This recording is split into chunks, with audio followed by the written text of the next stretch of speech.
Is it time to rethink your crop disease management program? It is. And I'll tell you why with my panel of experts coming up in this episode of the Calibrate Your Agronomy show.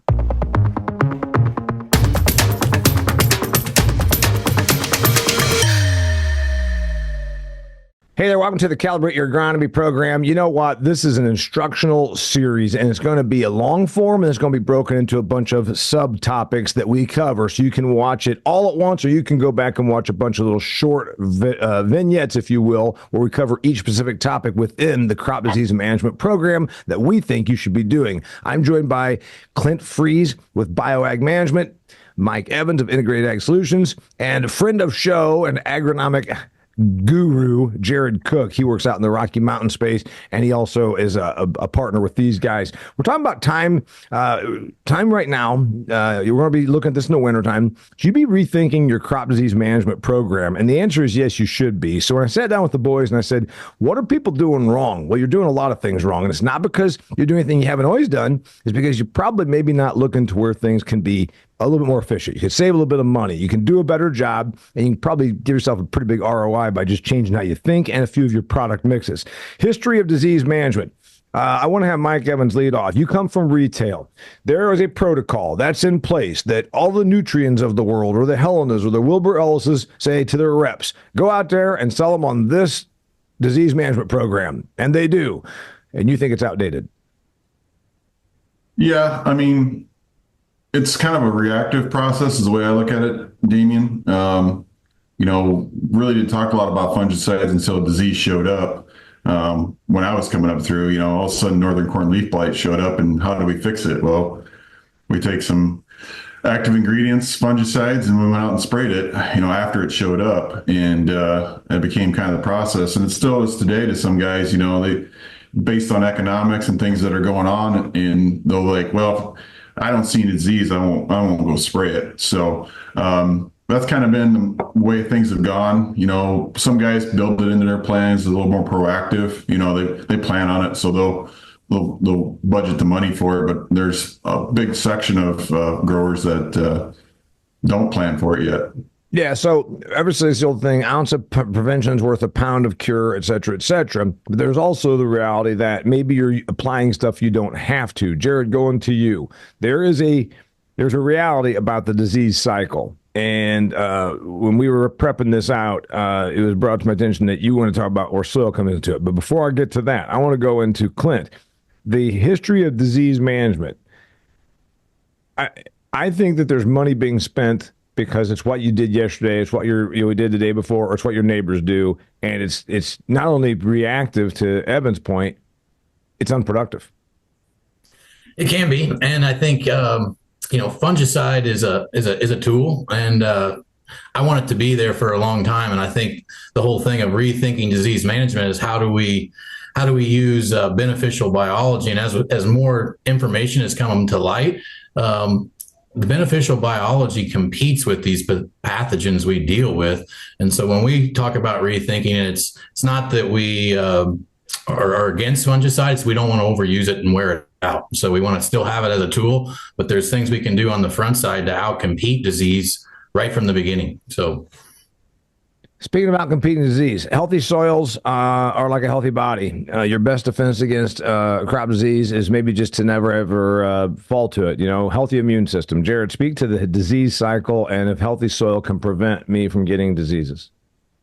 Yeah, so really, if you think about it, the disease cycle can be broken down into three tiers. I mean, I'm guessing a lot of people have seen the actual disease triangle where you have three general areas of focus. You got to have a conducive environment. You've got to have the presence of a pathogen, and then you got to have a susceptible host. If you have those three align perfectly, now you have a perfect calculation or opportunity for disease to be present. And so our focus here today is to consider how diseases cycle, number one, in the environment that they're in. And so take tar spot, for example. That's a hot one on everybody's radar. Tar spot infects the plant.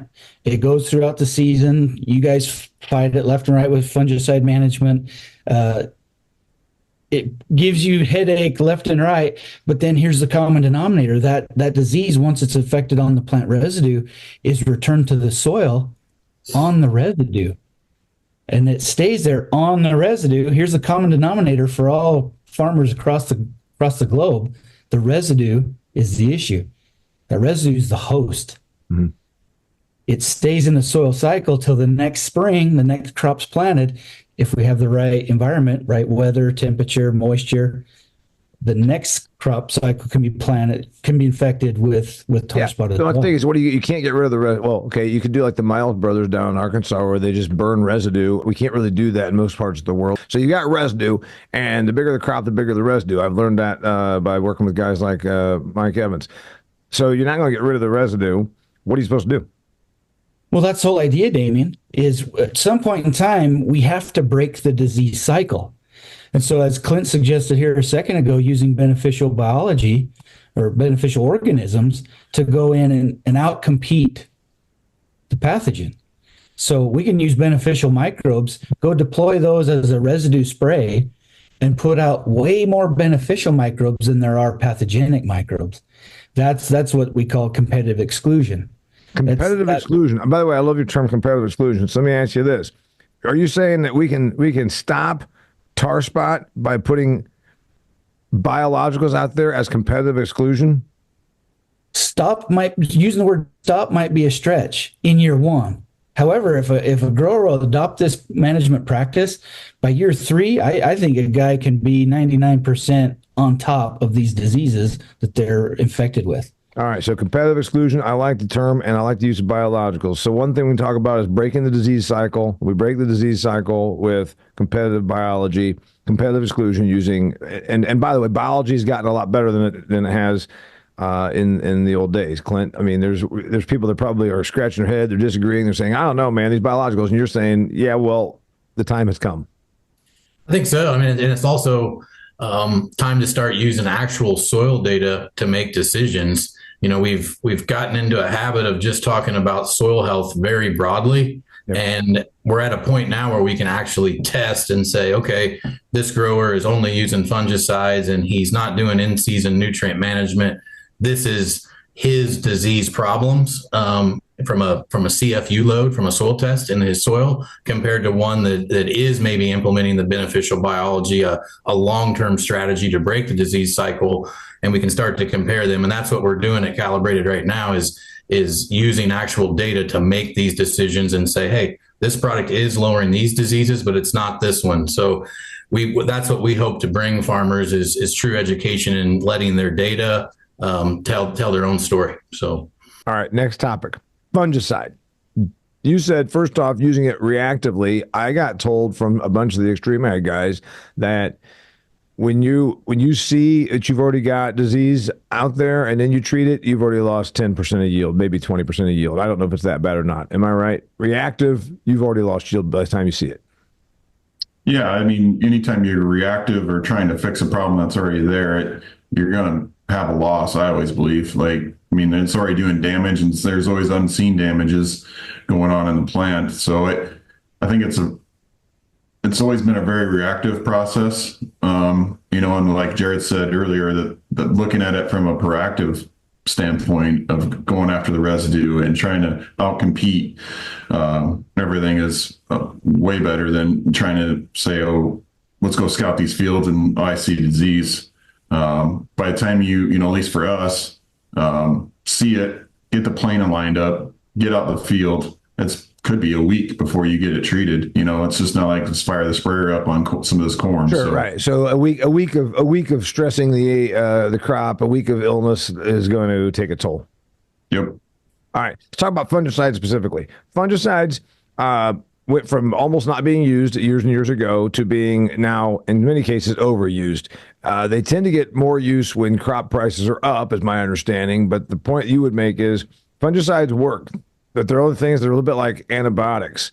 You use the hell out of them to the point where their efficacy is degraded because you almost can we build up a disease that isn't treatable by the fungicide? I think we have, right? Just like antibiotic resistant bacteria. Absolutely, yeah. That's one of my major concerns with it is to keep the tool there. It obviously, like you said, it does work, but how can we start to use this biological soil testing, biological data, and it's not just beneficial biology. It's also crop nutrition.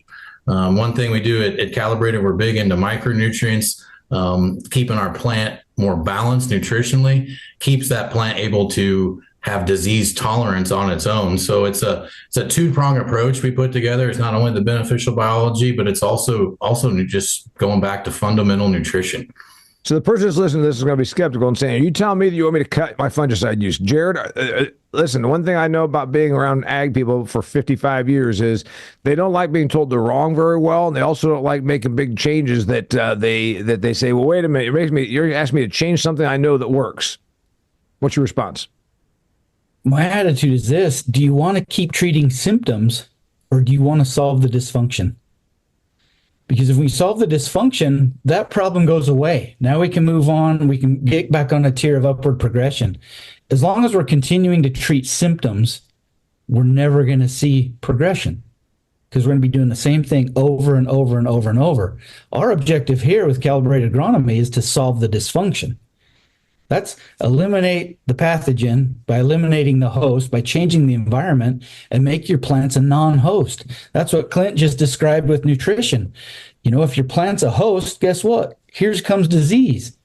But if it's balanced nutritionally, it's a non-host. But what I'm hearing you say is you're saying, all right, nutrition, okay, that's fertility. And then biology, which there's still a fair amount of skepticism about that. But you guys, in no way are you all out here, running around barefoot through the meadow, plucking daisies and saying, "Oh, well, it's all biological. Chemistry is bad." You're not saying that. But is everybody out here going to say, "Evans, have we overused fungicide to our detriment?" Yeah, in some cases, very well. I mean, seed treatment's a great example of it on soybeans. Okay. Mr. Jared, we've overused fungicides to our detriment? Yeah, absolutely.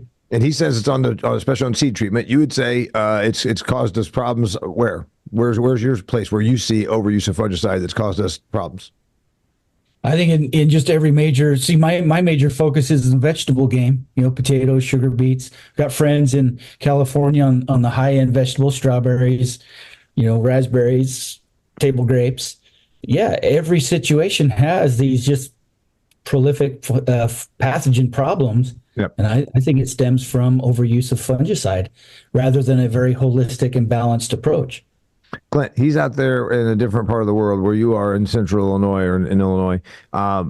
We've overused fungicides in the Midwest because it got cheap.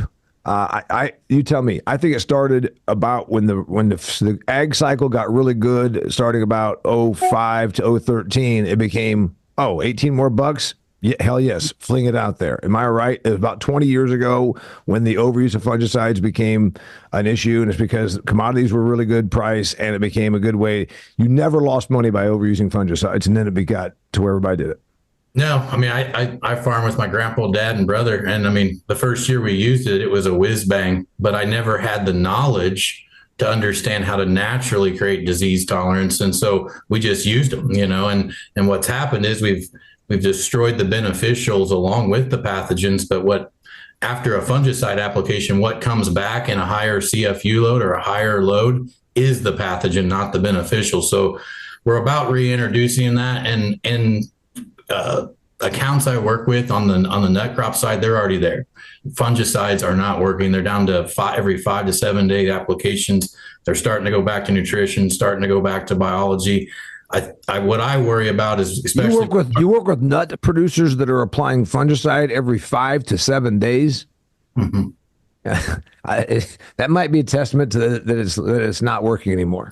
That's kind of what I've through these stories and being able to network more, I've kind of learned this, and I've learned that what I'm really worried about, Damian, is with tar spot, there's already now guys going to 2 and 3 shot fungicide programs. Yep. I'm worried that we get there someday and lose that tool of fungicide for rescue situations. So this is a page straight out of the book for anybody that has a little history. We overused antibiotics, tetracycline, with chicken production, and it finally got banned. And everybody said, "Oh God, now we'll never have chickens." we adjusted. It took about a few months, and all of a sudden we're fine. And then the same thing a decade or so ago with hogs. We were overusing antibiotics with hog production, and it got taken away from us, and we're fine. So I think there's probably a lot of the sky is falling, crying wolf if we actually end up losing some fungicide. But I think that might be on the table. Is fungicide the next glyphosate? Is fungicide going to be this thing where the RFK juniors are on TV saying, "Do you realize that we have farmers that are applying chemical fungicides to your nuts every 5 days?" Nut trees. Is that coming, Clint? That's a great question. I think there's the potential there, but I don't like to, as you said, I don't like to be in that doomsday camp.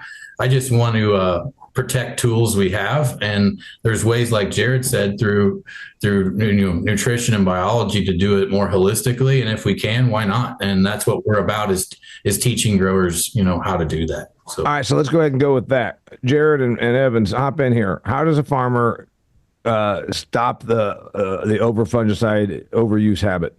I think that proactive approach, looking at it from why Jared explained that the whole disease cycle and everything, the residue management is a big piece, especially for the guys we deal with out in Western Iowa in the no-till environment. Treating that residue in the fall, getting it starting breaking down, and then looking at the plant from a nutritional balancing, mineral nutrition aspect, and trying to treat the plant more healthy and be proactive with it. And you get into years like 2 years ago, we didn't put a plain fungicide on it. It was a little drier. We had better nutrition, so we skipped it. Now this year was a little bit more, the environment was a little more conducive. We spiked it back in a little bit on some guys, just as another mode of action because the pressure was heavier. Pressure meaning because it was humid, because the cold type, the temperatures made it so it was something like that. Okay, all right. So I heard residue management, I heard conditions, and I heard plant nutrition. So that's what all you guys said. Jared, I come to you and I say, you know what? I just watched your Calibrate Your Agronomy show, and I really agree with you. I'm overusing fungicide. How do I get off the habit? You're going to tell me what, and what? I'm going to tell you, come work with us, because what every farmer needs is a team of trusted agronomic advisors that understands the management framework necessary to get to this level. Without the right team supporting you, you're doomed. Right. At the end of the day, you're doomed. Okay, it's all about the team. All right. You have customers that you've reduced their fungicide usage and they've not seen a loss in yield, right? Oh, absolutely. Yeah. And the first thing was it, which thing did you address first? Use of bio. Clint's going to tell me you got them using biologicals. You're going to tell me you corrected the fertility program and made sure that their fertility was there? If I had to narrow it down to one thing, what did we do to get onto this upward trajectory of management? It was break the disease cycle. We had to use beneficial organisms to break the disease cycle. Once we had that in our favor, then it was a strategy towards mineral nutrition, managing your nutrition properly. All right, we got residue management, which you say, Clint, residue management means what? What do I do? You got the moldboard plow it under? Disease still stays on the residue, doesn't it? Correct. And at the end of the day, it's going to go back to math. All these biological reports are listed in CFU counts, and so is the beneficial inoculums. And when you go back to the principles of competitive exclusion, it's going to come back to math. And that's what we're here to help bring. That is the soil testing. And then, hey, what diseases do you have, and what diseases in our database do we know we can go after and start that process? I want to rethink my crop disease management program. Test, evaluate, implement. Start with testing. Go. Testing. We use Pattern Ag, and they've got a really cool platform that's really easy for farmers to use. But basically, consider your standard soil test that chemistry soil tests we pull looking at fertility, but they stack in a complete pathogen profile of your soil, as well as some of the beneficial side of it is within your biofertility pathways and stuff like that. But they allow us then to say, okay, you've got these main disease problems. And through our long-term data set at Calibrated Agronomy, we know our product BioAg E can outcompete these 4 diseases. Then we can start to build a plan from a biological perspective. But it goes a step further. With Pattern, they've got all the hybrids and varieties in there, and we can actually help place hybrids correctly where they maybe you have a hybrid that's got a very good fusarium score, and we can actually place that and move it around on a grower's operation for better placement. So one of the things that they talk about at Pattern Ag is obviously they can tell you ahead of time what your risk factors are. So then you're not just willy-nilly just flinging products out there unnecessarily. So that's their whole. I mean, you talk about Calibrate Your Agronomy. They're all about calibrate your agronomy based on your disease risk. It's kind of an advanced thing. So that's the main testing you do when it comes to disease management is using Pattern Ag. That is, and then we are building a database of products and management practices in the background so we can bring those tools to farmers. So growers that are using cover crops and maybe no-till, and this guy's tillage, and this guy's been using beneficial biology, beneficial microorganisms for 4 or 5 years. What's his disease load look like? So we can start to actually put together a strategic plan of attack as some of the behind the scenes stuff we're doing with it, Damian. So I've done the testing. Now I got to evaluate. You've talked a little bit about the disease cycle. You talked about breaking the disease cycle, and you talked about the residue. Is that where I begin evaluation? I need to evaluate my tests also. Yeah, so when it comes to evaluating your farm, it's a holistic look of the farm. It's the soil, it's the plant debris, it's the disease. Where have you been? Where do you want to be? It's every aspect of the farm that you have to evaluate. It's not just one soil test. It's not one plant test. It's the whole system that needs evaluation. And I think that's why it's so imperative that that farmers have a good agronomic team that they can work with. And that's my recommendation to growers, to come work with us. So allow us to be a part of their team so we can help them with those intricate evaluation details. Because I believe I've been trained in a way that allows me to see and think about a farm different than maybe what the farmer himself thinks about it. I come to the table with a very focused plant dynamic, soil understanding. That's my advantage. That's my training. What about evaluating the test that Jared talked about getting? That seems like that's pretty easy. You just got them. They're from Pattern Ag, and it says, okay, 87% disease factor risk over here on this field. I mean, that's pretty much that's not the hard evaluation. You think the more difficult evaluation is boots on the ground. Boots on the ground, absolutely. Implementation. How am I implementing my new disease management practices and program? Well, you got to look at what you're doing from, what you got tools you got on the farm to make it happen. Do you got your own sprayer? Do you got in-furrow? Do you got seed treater? Things like that. And then the team around you to help implement that. You got a dealer that seed treats or or spraying for you. That's the things we run into with guys talking to them is those are big questions too. If you got your own sprayer, it's pretty easy. Clint's done a lot of that work down in Illinois where they split fields and they pattern test either side and they come in there and lay in, the beneficials, and you can physically see in the maps how the field changes over time by introducing that. So it's one way to implement that. So on Garrett Land and Cali, you're the agronomist. You said we've overused fungicide in our seed treatment. We've overused some of this stuff. So when it comes to implementation, where am I taking things out? I know it's going to vary by the disease, but your normal mode of action is taking some things out, pre-plant, planting. Well, like one last year, probably the best example is just seed treatment. We pulled the regular FNI that's been in there. Metalaxyl's been around for longer than I've probably been in this business. And from our evaluations we've done in the past, our root disease on our beans was just never performing the way I liked. And we went with Clint's intelligence line of seed treatment, put it on the seed, and that's the only thing we ran. And we saw no yield drag by doing that and taking that proactive approach of trying to outcompete things in the soil. And that's one way we implemented it on Kelly's farm.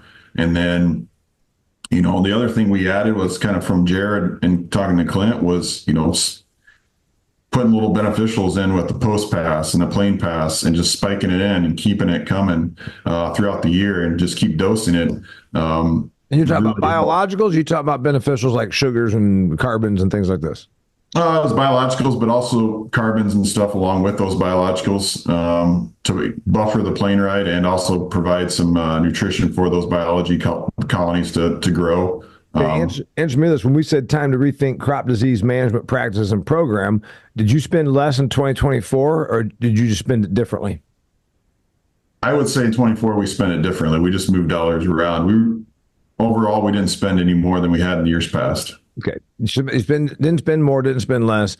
Bigger bang for your buck, though, because you rethought the disease management rather than just doing out and hitting 2 and 3 fungicide passes. You did it starting with seed treatment all the way through to biologicals over the top as a application. Yep. These guys are talking to you about time to rethink your crop disease management practices and program. If you didn't already hear the messaging is pretty clear. Yeah, you're probably overusing fungicide.